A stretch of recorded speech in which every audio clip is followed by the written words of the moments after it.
Apple just released its most expensive iPhone yet, and when you first pick it up, there's an immediate reaction. It feels lighter, sure, but there's something else. It feels cheaper than last year's titanium model. And that's cognitive dissonance. Your brain expects premium to feel one way, but the experience tells you the opposite. Apple raised the price, but the material choice makes it feel a step backwards. Premium shouldn't feel like this. Here's what's really happening. Of course, this isn't some engineering oversight or cost-cutting mistake. This is a deliberate strategic move. Remember 2023 when Apple made the titanium the entire identity for the iPhone 15 Pro? They ran ads that didn't even mention the new USB-C port or camera improvements. Just titanium. They called it their most premium material ever, the strongest, most durable choice they've ever made. They built 2 years of marketing around convincing you that titanium was worth the premium price. And then 2 years later, they completely reversed course. Aluminium is back. The thermal conductivity arguments they're pushing that aluminium dissipates heat 20 times better doesn't hold up when you consider that they also introduced a vapor chamber cooling system this year. If the vapor chamber works as advertised, then why did they need to downgrade the material for thermal reasons? This is not the first time Apple is shifting materials either.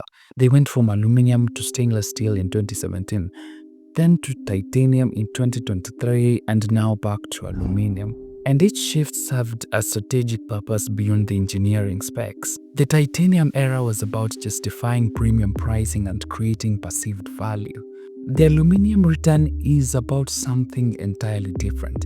It's about resetting expectation and creating room for what comes next in the product's lineup. And talking about the numbers behind this decision, because the thermal story is just the public-facing justification. The real driver here is simple economics. Aluminum costs dramatically less to manufacture compared to titanium. We're talking about a material that's not only cheaper to source, but also easier to machine, requiring less equipment and finishing process. And here's what most people miss about the previous titanium models.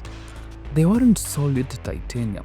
That premium material was just 1mm coating bonded to an aluminum structure. So Apple was paying titanium prices for what was essentially an aluminum frame with a fancy skin. And by switching back to full aluminum, they're cutting material costs significantly while maintaining the same basic structural integrity. And the supply chain benefits are equally important. Aluminum manufacturing is more scalable with established global supply chains and fewer production bottlenecks. This means that Apple can ramp up production faster and potentially avoid the supply constraint that often comes with new iPhone launches. And for a company moving millions of units, even small per unit saving translate to massive bottom line impact. And when you look at the profit margin analysis, the math becomes clearer. The thermal conductivity advantage they are touting, while technically true, is really just a convenient engineering justification for primarily financial decisions. If heat management were a concern, the vapor chamber they introduced this year would have been sufficient. The material change is about improving margins while having a plausible technical story to tell consumers. Now let's take a look at the bigger strategic picture. Apple isn't just making random material choices. They're deliberately engineering their product tiers. Look at the current lineup: the iPhone Air, Standard, Pro, and rumors of an upcoming Ultra model. The Pro was becoming problematic because it was too popular. It was cannibalizing what should have been a true premium segment. Data shows that Pro models unexpectedly became mainstream favorites. People who might have bought the standard model were stretching to get the Pro because the perceived value difference justified the price gap. But when too many people buy your premium product, you no longer have a true premium segment. You need to create differentiation. And that's where aluminum comes in. By making the Pro feel less premium in hand, Apple is deliberately depremiumizing this tier to reset customer expectation. They are creating an intentional space in their product matrix for something above the Pro. Likely that rumored Ultra model will feature truly premium materials and justify an even higher price point. This isn't about making the Pro worse. It's about redefining what Pro means in their ecosystem. The Pro becomes the performance workhorse with best specs, while the Ultra, or whatever comes next, becomes the luxury statement piece. Aluminum allows them to maintain the Pro's technical capabilities while making room psychologically and physically for more premium tier above it. The material choice isn't the end of the story.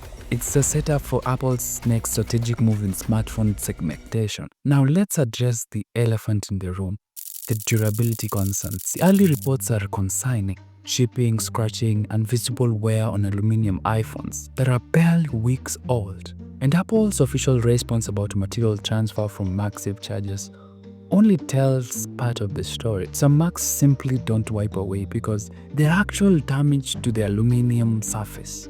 But here's the strategic calculation Apple made. They're trading long-term durability for immediate cost and thermal benefits.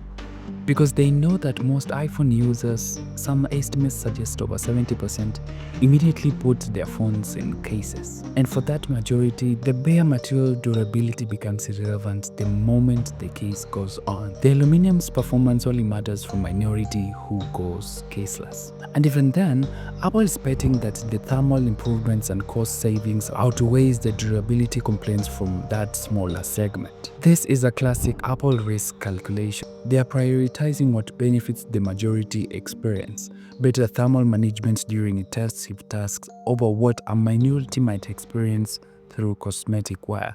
The gamble is that the case culture will mitigate the durability concerns, while the material change delivers tangible benefit where it matters most for daily use. And when you step back and look at the entire iPhone 17 lineup, the aluminum choice makes perfect strategic sense. This isn't just about the Pro model.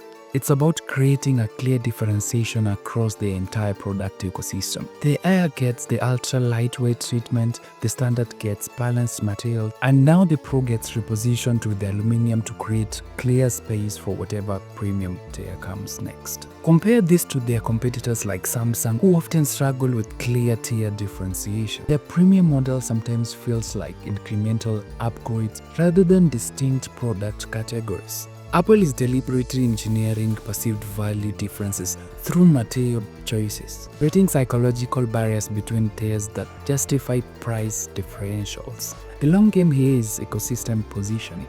Aluminum in the Pro model today sets a stage for titanium or even more exotic materials in tomorrow's Ultra model. It allows Apple to maintain their premium pricing architecture while actually improving their margins.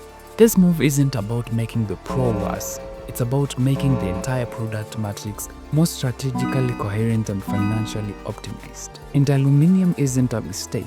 It's a calculated business decision that improves thermal performance while creating strategic product theory. The material change serves Apple's broader positioning goals and bottom line. Subscribe for more analysis that looks beyond specs to understand the real strategy behind tech products.